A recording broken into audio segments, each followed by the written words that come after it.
What's good, everybody? So let's get down to the chase of it. I know what y'all here for. Y'all want to know my particular reason for asking the question on TikTok, right? That's why I'm making this video. I want to give you a actual reason. Let me first give a shout out to the majority of the women. Maybe about 75% of the women that I saw on my Instagram were encouraging why I asked this question, because I had good intentions of asking this question.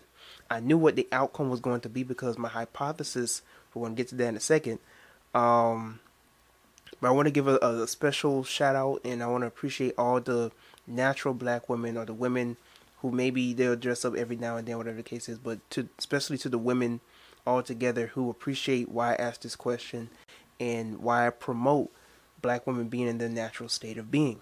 Now, the reason why I asked this question on TikTok was because my hypothesis was that toxic black women, or women that stay on TikTok or social media 24/7, that have this conception of black men, do not value the voice of black men. They do not value the presence or the preference or the demands or what black men really want in a woman. And that alone shows the problem with some of these women. That shows why they're single. That shows why they can't find a good man. That shows why they keep coming across a pattern of bad men, because they won't even make themselves valuable to good black men. And something I want you to keep an eye out for is I want you to look at the type of women that are responding to my question. I'm not going to put anything out there. I'm not going to say body shape, anything like that, but I just want you to look at the majority of the women who are responding to my question. Let's get into it. You know what? I don't even know if this is going to be successful. I'm going to do it anyway. Black women, stitch this. If black men was to say as a whole they only want women in the natural state, natural hair, no makeup, all that type of stuff, what is your response to that? What is your response? Tyrone. I feel like my answer to this would be go find a natural woman.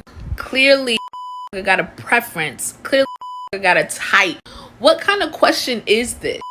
Niggas expect women to just hop on this bandwagon to please them. Like, oh yeah, me.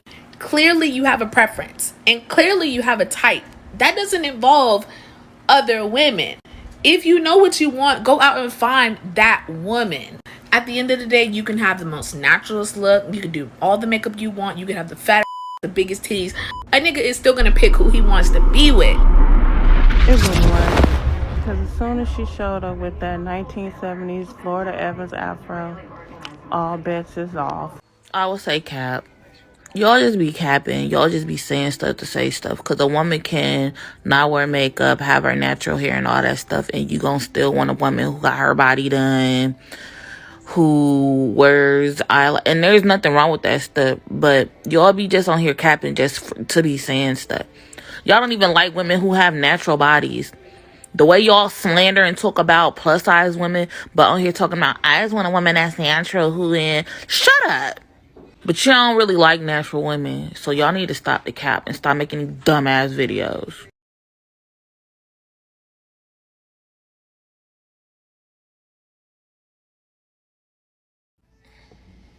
Y'all really be on here calling people fat like y'all be eating like...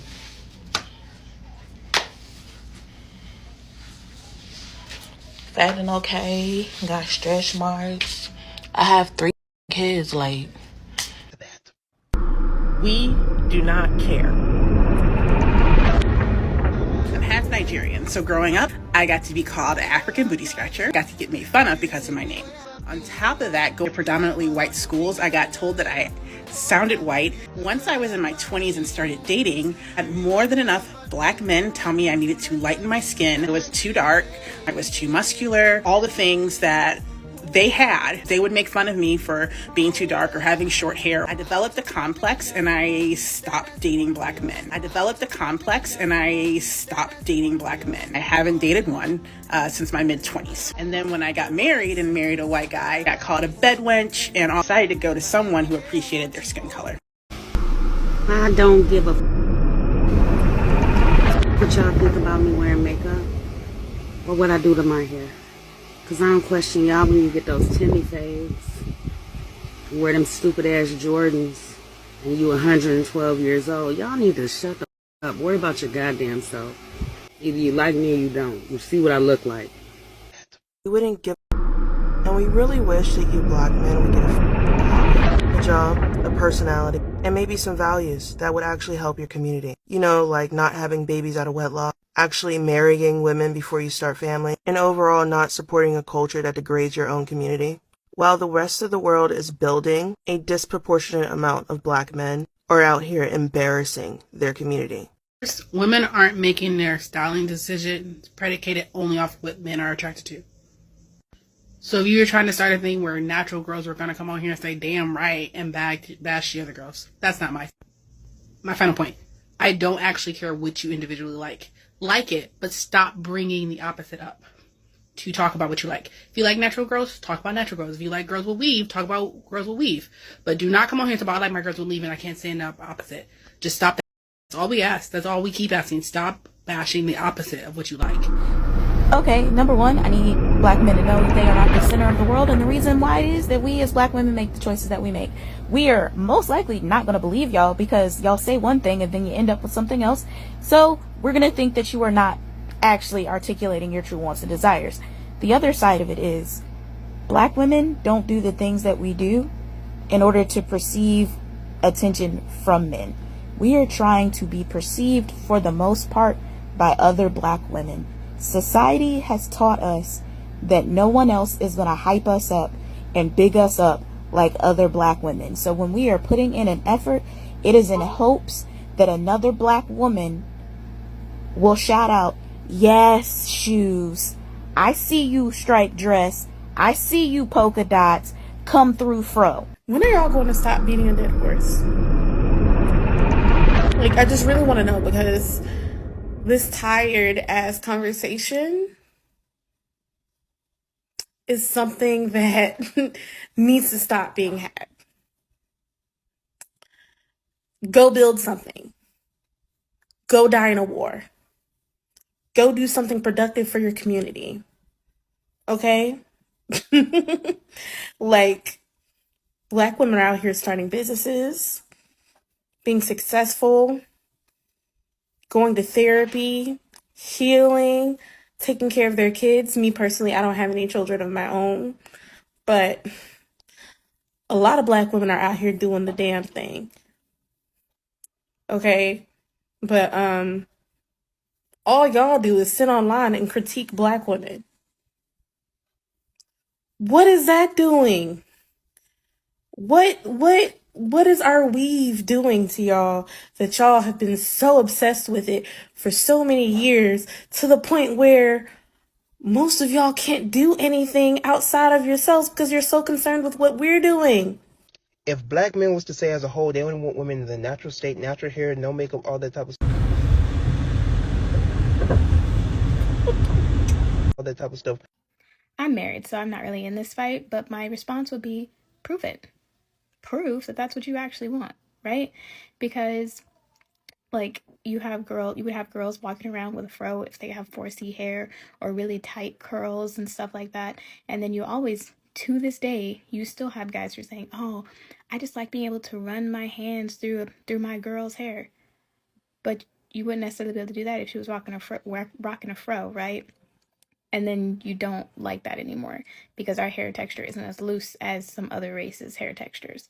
Or if a girl has hyperpigmentation or really, really dark circles under her eyes because that's just how her skin is, and you guys always want to say that that's not attractive or those girls aren't cute, but then at the same time you don't want girls who are wearing makeup to be able to cover that up, like, make it make sense. Prove it. Prove that that's what you want. So you see that nonsense, right? and I asked this question because I knew I wanted to see how this question was going to get across with the women who are on social media 24/7. I made a video not too long ago talking about how you won't find many good women on social media because they're not into the nonsense that continually circulates on social media. They're too busy going finding their own passion, their own purpose, finding a good man, maybe building their family, whatever the case is, putting necessary energy into things that matter, while you have women on TikTok and Instagram and Twitter going through shade room comments and all this other type of stuff, continuously arguing a narrative of their own people, of their own men. These women will post themselves on social media willingly going against their own men and then expect to find a good man at that. You cannot be a woman on social media talking about how much you dislike and have a distaste for your own men, talking about how you don't value what a man has to say. We don't care what y'all think. You're going to take us for who we are or keep it moving. And then wonder why you can't attract a good man. I'm telling you what good men like. I'm telling you what good black men like. Good black men prefer natural women in the natural state of being. And you have the nerve to respond to that and be like, y'all trying to control me. We're telling you to love yourself. But when we say one thing, you hear a completely different thing. You can't be a woman on social media talking about how you want to be protected and respected and valued and catered to, and you won't even do the same thing in reciprocating that same energy to black men. You can't talk about how you want to be valued and appreciated, but yet you don't even appreciate the preferences of good black men. That it doesn't work that way. A man isn't just going to put up with any of your nonsense. He's not. A good man who knows who he is, who knows his value, isn't going to put up with your mouth. Not going to put up with your attitude or you being out of shape. You're going to have to put in some work. He has to see what he's going to invest himself in. And if you ain't getting yourself together, what do you have to offer? I don't want to ask the question, what do you bring to the table? But you just going to have to do some self-projection and really understand and come to a conclusion of what can you really offer to a man. Can you be a good companion? Can you be a good partner? That's just the things that we're asking. It don't have to be all big. Are you a good partner? Are you a good companion? Are you willing to follow? Because we're not in a relationship to build this, where we're both leading. Somebody has to lead. It only has one person for that position. If you want to be a black woman who is valued, a black woman who is appreciated, a black woman who's protected, a black woman who isn't neglected, then you have to appear and conduct yourself as such. You have to be somebody of value. You have to be somebody that somebody sees value in, that a black man sees value in. You can't be over here talking about you go out of your way to dress up for other women, but won't even dress to attract the right man. You're putting out the wrong signals. You can't be over here saying stop and then you want people to go. You can't be on social media having a whole display, a whole portfolio of you having a distaste and a dislike for black men and expect good black men to see you and come your way. There are good black men who are looking at your page and are literally telling other men to stay away from you. You are running away your potential husbands, your potential mates. For what? Your ego? A lot of y'all got a lot of big heads. We ain't just talking about foreheads. A lot of y'all y'all not thinking clearly. Y'all letting your emotions get the best of you because of things that have happened to you in the past, high school, middle school, personally, growing up, whatever the case is. And you have to heal and get over those things because you're sending that luggage and that baggage to the next man. So yes, that's why I asked this question. My hypothesis was that these toxic women that scream to the top of their lungs, protect black women, do not value the presence or the preferences or the voice even of black men. And as a result of that, they create and they literally support their own demise. So that's the video for today. Let me know in the comment section below how do you personally feel about this whole topic at hand and this social experiment. How do you personally feel concerning black women being in the natural state 24/7? How do you as black women feel about this whole combination and what was going on here? Let me know in the comment section below how you feel about that concerning the whole basis at hand. Until next time, I'm Tyrone, and I am out. Before you leave, like that video and subscribe.